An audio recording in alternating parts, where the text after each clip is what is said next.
Hello दोस्तों, mysterious world Hindi में एक बार फिर से आप सभी का हार्दिक स्वागत है। आज के वीडियो में हम बात करेंगे एक ऐसे मिस्टीरियस जहाज़ के बारे में जिसने कई सौ सालों पहले अपनी यात्रा शुरू तो की, लेकिन कभी उस यात्रा को ख़त्म नहीं कर सका। और आज भी ये मिस्टीरियस जहाज़ समुद्री जहाज़ों को दिखाई देता रहता है। लेकिन समुद्र में इस शापित जहाज़ का दिखना एक ऐसी बदनसीबी है जिसका सामना कोई नहीं करना चाहता। माना जाता है कि इस जहाज़ का दिखाई देना एक बुरा संकेत है। आज तक जिनको भी ये जहाज़ दिखाई दिया है, उन जहाज़ों और जहाज़ियों के साथ कुछ ना कुछ जरूर बुरा हुआ है। 11 जुलाई 1881 को HMS बखाटे नाम के इस जहाज़ में किंग जॉर्ज V अपने भाई एल्बर्ट विक्टर के साथ यात्रा कर रहे थे। अपनी यात्रा में ऑस्ट्रेलियन समुद्र के पास लगभग सुबह 4 बजे उन्हें दूर समुद्र में एक तेज लाल रोशनी दिखाई दी और फिर अचानक उस लाल रोशनी में एक जहाज प्रकट हुआ और फिर कुछ ही देर में वो रोशनी और जहाज दोनों ही गायब हो गए। शिप पर उस वक्त मौजूद लगभग 13 लोगों ने इस जहाज को अचानक प्रकट होते हुए और गायब होते हुए देखा था।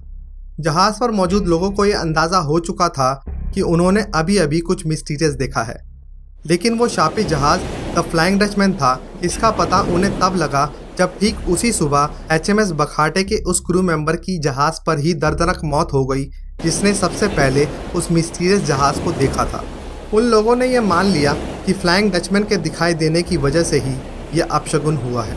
वहीं फ्लाइंग डचमैन, जिसकी दहशत एक समय पूरे अफ्रीकन सी पर थी, दहशत भी इतनी कि समुद्री यात्रा से पहले जहाज़ी यात्रा के दौरान मौसम साफ रहने की प्रार्थना किया करते थे, क्योंकि ऐसा माना जाता था कि खराब मौसम के दौरान लोगों को ये भूतहा जहाज़ हवा में उड़ता हुआ सा दिखाई देता था। ऐसा माना जाता था कि जिस किसी को भी ये जहाज़ दिखाई देता था उसके साथ कुछ ना कुछ बेहद गंभीर और विनाशकारी घटना जरूर घटी थी। द फ्लाइंग डचमैन की ऐसी ही कई मिस्टीरियस साइटिंग का दावा आज तक अलग अलग जगहों पर अलग अलग लोगों ने किया है। ऑथर निकोलस मॉन्सरेट ने अपने नॉवल द क्रूअल सी में वर्ल्ड वॉर II के दौरान इस भूतहा जहाज को पैसिफिक ओशन में दिखाई देने का दावा किया था, जब वो रॉयल नेवी में नेवी ऑफिसर्स के पद पर पोस्टेड थे। वर्ल्ड वॉर II के दौरान ही एक जर्मन सबमरीन ने भी इस घोस्ट शिप को देखने का दावा किया था, और ऐसे ही दावे साउथ अफ्रीका के केप टाउन के निवासियों और केप ऑफ गुड होप के रास्ते सफ़र करने वाले जहाज़ों ने भी किया था।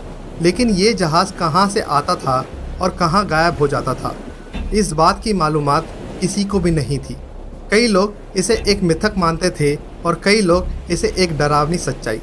लेकिन असल सच क्या है, इसका ठोस दावा आज तक कोई नहीं कर पाया है। द फ्लाइंग डचमैन शिप वर्चस्व में कैसे आया और क्या था उसका इतिहास, इसके अलग अलग जगहों पर अलग अलग संस्करण पाए जाते हैं। लेकिन एक आम धारणा के अनुसार फ्लाइंग डचमैन वास्तव में एक वेसल था जिसके कैप्टन का नाम था हेनरिक वैन डर डेकन, जिसे लोग डचमैन के नाम से भी जानते थे। सन 1641 में कैप्टन हेनरिक डेकन अपने शिप को हॉलैंड से ईस्ट इंडीज की ओर व्यापारिक यात्रा के लिए लेकर निकले और अपनी सफल यात्रा के बाद घर वापसी लौट रहे थे। लेकिन वापस लौटते वक्त बीच रास्ते में ही कैप्टन हेनरिक ने रूट में कुछ बदलाव कर दिए और शिप को केप ऑफ गुड होप की ओर मोड़ने का आदेश दे दिया।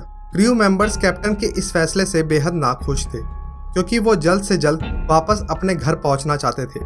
लेकिन कैप्टन ने किसी की भी एक नहीं सुनी और जहाज़ को केप ऑफ गुड होप की ओर आगे बढ़ते रहने का आदेश दे दिया।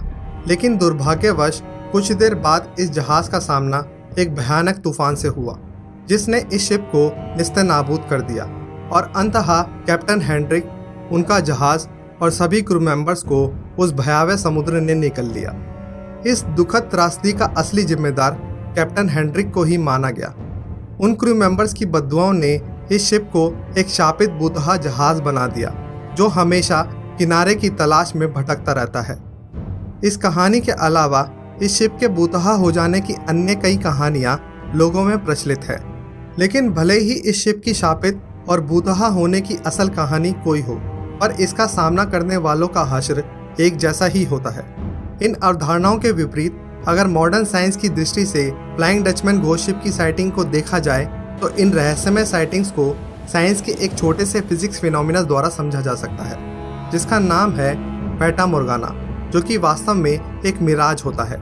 मिराज एक तरह का ऑप्टिकल इल्यूजन यानी दृष्टि भ्रम होता है, जिसमें लाइट रेस के बेंड होने और रिफ्रैक्शन के कारण ये दृष्टि भ्रम पैदा होता है।